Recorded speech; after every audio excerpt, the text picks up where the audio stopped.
San Felipe de Jesús. Biografía del primer santo mexicano. Capítulo 1. Nacimiento y familia. Felipe de las Casas y Martín nació el 1 de mayo de 1572 en la Ciudad de México, en pleno corazón de la Nueva España. Ese mismo día fue bautizado en la Catedral de México, donde aún se conserva la pila bautismal que lo recibió como hijo de Dios. Sus padres, Alonso de las Casas y Antonia Ruiz Martínez, eran españoles recién llegados al Nuevo Mundo. Se habían casado en 1570 en la parroquia del Sagrario de Sevilla. Alonso era originario de Illescas, Toledo, probablemente de origen judeo-converso, y emparentado con el célebre defensor de los indios, Fray Bartolomé de las Casas. Antonia era natural de Sevilla, Andalucía. Llenos de esperanzas y sueños, el matrimonio había obtenido licencia para migrar a América, embarcándose el 10 de agosto de 1571 en Sanlúcar de Barrameda. Es muy posible que Felipe fuera concebido durante la travesía del Atlántico, pues nació poco después de que sus padres desembarcaran en México. La familia de las Casas se dedicaba al comercio, una actividad próspera en aquella época colonial. Establecidos en la Ciudad de México, gozaban de buena posición y honradez reconocida entre sus vecinos. Capítulo 2. La infancia traviesa y la leyenda de la higuera. Felipe fue un niño inquieto y travieso, lleno de energía y vitalidad. Su carácter revoltoso exasperaba a menudo a su nana y a sus padres. En el patio de la casa familiar crecía una higuera que, con el paso del tiempo, se había secado completamente, sus ramas marchitas apuntando al cielo como brazos sin vida. Cuenta la leyenda que en cierta ocasión, harta de las constantes travesuras del pequeño Felipillo, su nana exclamó con exasperación: «Felipillo santo». Sí, cuando la higuera reverdezca, cuando la higuera reverdezca. Era una forma de decir que aquello era imposible, tan imposible como que aquel árbol seco volviera a dar hojas. Esta anécdota quedaría grabada en la memoria familiar, pues años después se convertiría en un signo profético del destino extraordinario que aguardaba al travieso Felipillo. Capítulo 3. La juventud inquieta. Al crecer, Felipe continuó manifestando ese carácter inquieto e inconstante. Durante su adolescencia, entró al noviciado franciscano, atraído quizá por el ideal de santidad o por el deseo de sus padres. Sin embargo, aquella primera vocación no arraigó en su corazón. Felipe abandonó el convento, incapaz de adaptarse a la vida religiosa. Preocupado por el futuro de su hijo y deseando encauzar sus energías, don Alonso de las Casas tomó una decisión. Cuando Felipe cumplió 18 años, en 1590, su padre lo envió a las Islas Filipinas para probar fortuna en el comercio. Las Filipinas, entonces territorio español en el lejano oriente, ofrecían oportunidades para los comerciantes emprendedores. Capítulo 4. Manila. Entre la mundanidad y la conversión. Felipe se embarcó hacia el otro lado del mundo cruzando el vasto océano Pacífico en el célebre galeón de Manila. Al llegar a la ciudad de Manila, el joven novohispano se estableció en el negocio comercial. La vida en aquella ciudad portuaria era vibrante y cosmopolita. Felipe se dejó deslumbrar por el ambiente mundano, los placeres y las distracciones de una ciudad donde confluían culturas de Asia y América. Sin embargo, la fortuna fue esquiva. Cuando el dinero se acabó, Felipe experimentó la dolorosa lección de la vida. Sus amigos lo abandonaron. En aquella soledad y fracaso, algo se removió en su interior. Las comodidades materiales que había buscado se revelaron vacías y transitorias. Fue entonces cuando Felipe reconsideró su vocación religiosa. Recordó su paso por el noviciado franciscano en México, aquella llamada que había abandonado prematuramente. Con el corazón transformado, Felipe regresó con los franciscanos de Manila, esta vez con una convicción profunda y auténtica. Capítulo 5. El franciscano renovado. En Manila, Felipe ingresó nuevamente a la orden de frailes menores, los franciscanos. Esta vez era diferente. Ya no era el joven inquieto que había huido de la vida religiosa, sino un hombre que había experimentado el vacío del mundo y había encontrado en Cristo el verdadero tesoro. Felipe adoptó el nombre religioso de Felipe de Jesús, manifestando así su deseo de identificarse completamente con el Salvador. Se entregó con fervor a la vida religiosa, estudiando, orando y preparándose para el sacerdocio. Los superiores franciscanos, reconociendo su progreso espiritual y su formación, le ofrecieron la oportunidad de regresar a su tierra natal, México, para completar sus estudios y recibir la ordenación sacerdotal. Felipe aceptó con alegría. Después de varios años en Filipinas, volvería a ver a sus padres y a su querida Ciudad de México. Capítulo 6. La tormenta que cambió el destino. En 1596, Felipe se embarcó junto con otros frailes franciscanos rumbo a la Nueva España. El viaje por el Pacífico era largo y peligroso, pero la esperanza de llegar a casa mantenía vivo su ánimo. Felipe aún no había sido ordenado sacerdote. Aquella ordenación le esperaba en México. Sin embargo, los planes de Dios eran otros. Una terrible tormenta azotó el galeón, desviándolo completamente de su ruta. Los vientos y las olas empujaron la embarcación hacia el norte, hacia las costas de Japón.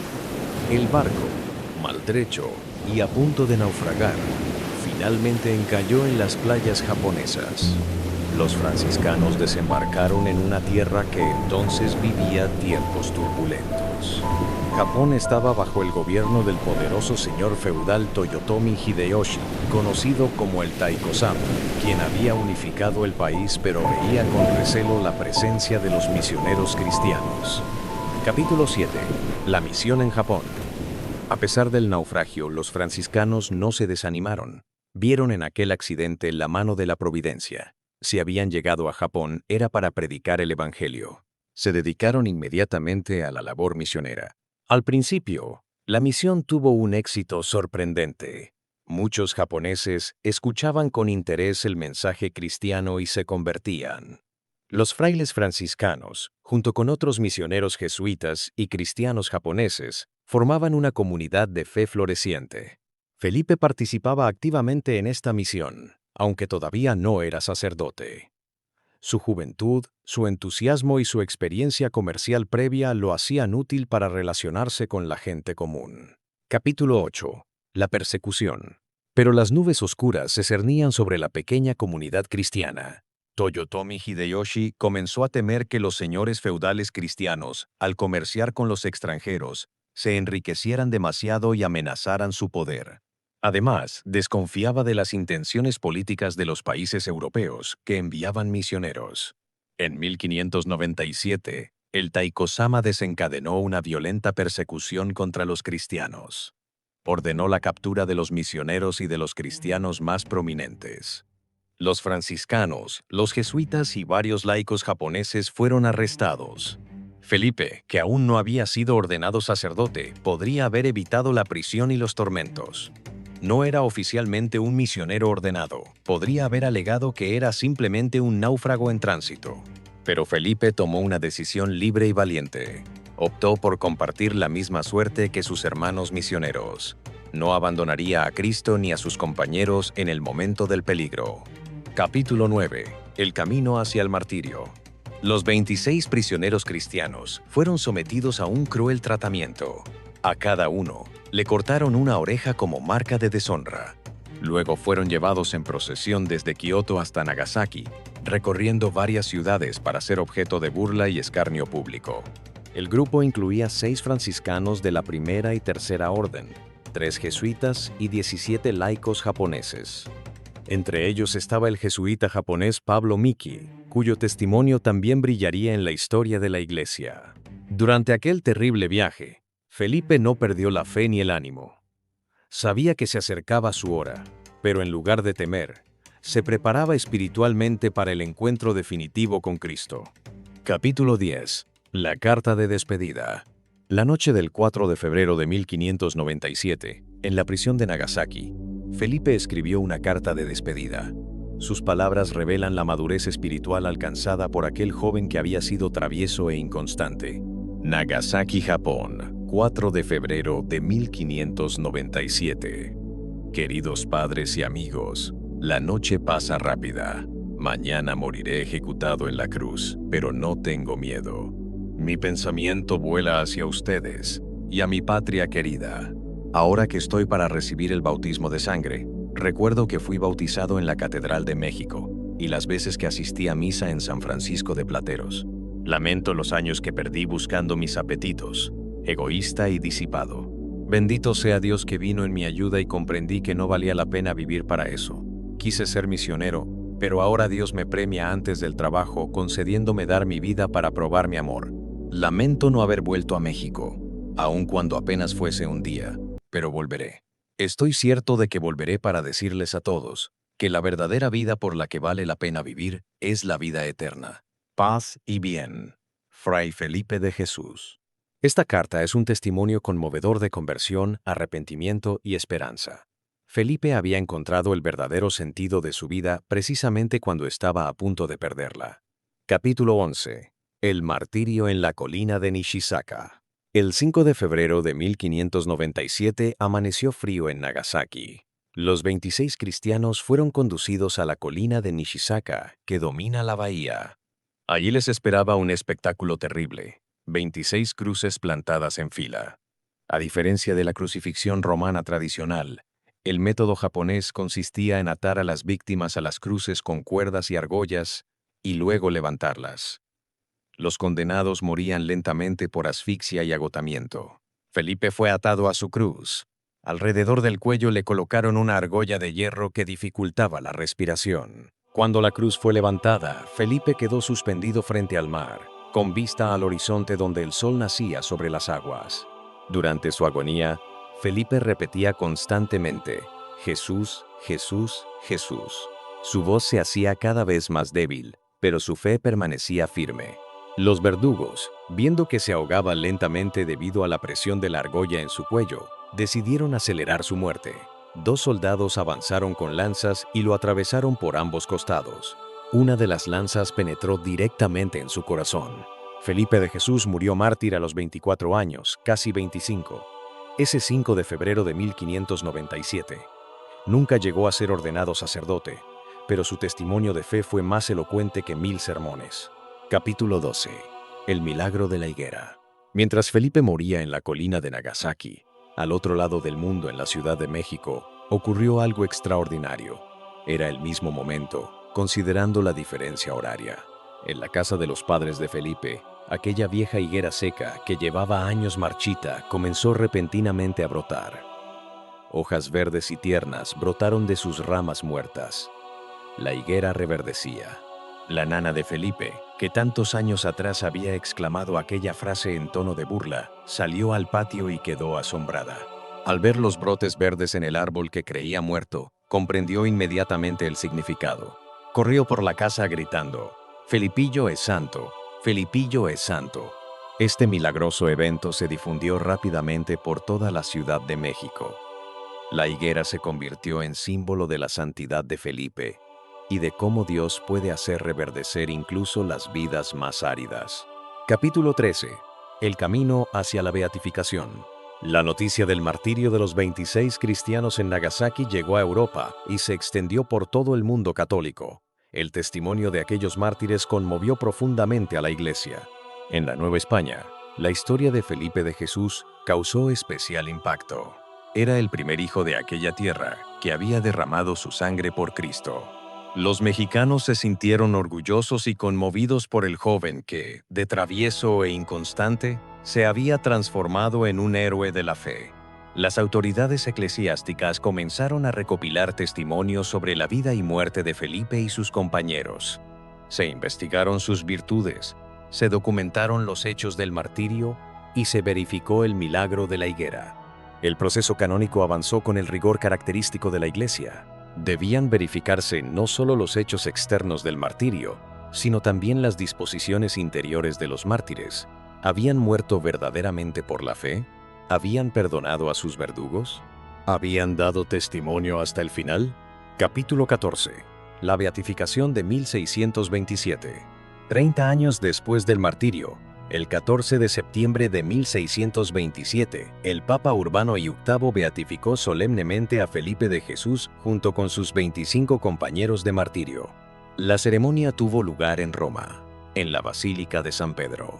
Desde ese momento, Felipe recibió el título de beato y podía ser venerado públicamente en la Iglesia, especialmente en México y en los territorios relacionados con su historia. La beatificación fue celebrada con gran júbilo en la Ciudad de México. Se organizaron procesiones, misas solemnes y festividades populares. Los mexicanos tenían ahora un beato propio, alguien nacido en su tierra que había alcanzado la gloria del cielo. La devoción a San Felipe de Jesús se extendió rápidamente. Se le comenzó a invocar como protector de la ciudad, como patrono de los jóvenes que buscan su vocación, y especialmente como ejemplo de conversión y perseverancia. En diversas iglesias se colocaron imágenes del beato, representándolo como un joven fraile franciscano con las lanzas que atravesaron su costado y frecuentemente acompañado de la higuera como símbolo de su milagro. Capítulo 15. La canonización de 1862. Pasaron más de 2 siglos desde la beatificación. Durante ese tiempo, la devoción a Felipe de Jesús continuó creciendo en México y en otras partes del mundo católico. Los fieles acudían a su intercesión, especialmente en momentos de dificultad. Se reportaron numerosos favores y gracias atribuidos a su intercesión. La Iglesia siguió investigando estos casos, preparando el camino para la canonización definitiva. Finalmente, el 8 de junio de 1862, el Papa Pío IX proclamó solemnemente la canonización de Felipe de Jesús, junto con todos sus compañeros mártires de Nagasaki. La ceremonia fue majestuosa, con cardenales, obispos y fieles de todo el mundo reunidos en Roma. Felipe de Jesús se convertía así en el primer santo canonizado nacido en México, el protomártir mexicano. Su nombre quedaría inscrito para siempre en el calendario litúrgico de la Iglesia Universal. En México, la alegría fue indescriptible. El país celebró durante días la canonización de su primer santo. La Catedral Metropolitana, donde Felipe había sido bautizado 290 años antes, se llenó de fieles que cantaban y oraban con lágrimas de emoción. Capítulo 16. Patronazgo y veneración. Patronazgo y veneración. Tras su canonización, San Felipe de Jesús fue declarado patrono de la Ciudad de México y de su arzobispado. Esta declaración oficial reconocía el vínculo especial entre el santo y su ciudad natal, pero su patronazgo se extendió más allá. En Nagasaki, Japón, donde había derramado su sangre, también es venerado como patrono. En Guatemala, es patrono de Santa Cruz del Quiché. En México, varias poblaciones lo tienen como protector, incluyendo Ozatlán, la colonia Nuevo Repueblo de Monterrey en Nuevo León, y particularmente el municipio de China, Nuevo León, que lleva ese nombre en su honor. En la ciudad de Colima y Villa de Álvarez, San Felipe de Jesús es considerado protector contra incendios y temblores. Cada 5 de febrero se celebra una misa solemne y se renueva el juramento de fidelidad al santo. Capítulo 17. San Felipe en la cultura. La vida de San Felipe de Jesús ha inspirado numerosas obras culturales a lo largo de los siglos. En literatura, el escritor japonés Shusaku Endo escribió la novela Silencio, donde describe los martirios de los cristianos en Japón, incluyendo el grupo de Felipe. El escritor mexicano Victoriano Salado Álvarez le dedicó una narración en su antología Cuentos y Narraciones. En cine, el director mexicano Julio Bracho filmó en 1949 la película Felipe de Jesús, protagonizada por Ernesto Alonso como el Santo, acompañado de Rita Macedo y Julio Villarreal. Más recientemente, en 2016, Martin Scorsese dirigió Silencio, basada en la novela de Endo, llevando a la pantalla grande el drama de los cristianos martirizados en Japón. En 1954, la revista mexicana de historietas Vidas Ejemplares publicó en su primer número la vida de San Felipe de Jesús en formato de cómic, acercando su historia a las nuevas generaciones de manera visual y accesible. Capítulo 18. El mensaje perenne. Han pasado más de 4 siglos desde que aquel joven travieso de la Ciudad de México dio su vida en una colina de Japón. ¿Qué nos dice hoy San Felipe de Jesús? Su vida es un testimonio poderoso de conversión. Felipe no nació santo. Fue un joven inquieto, inconstante, que abandonó el noviciado, que se dejó seducir por el mundo, pero tuvo la humildad de reconocer su vacío y la valentía de volver a empezar. Su historia nos enseña que nunca es tarde para cambiar, que Dios puede hacer reverdecer las higueras más secas de nuestras vidas.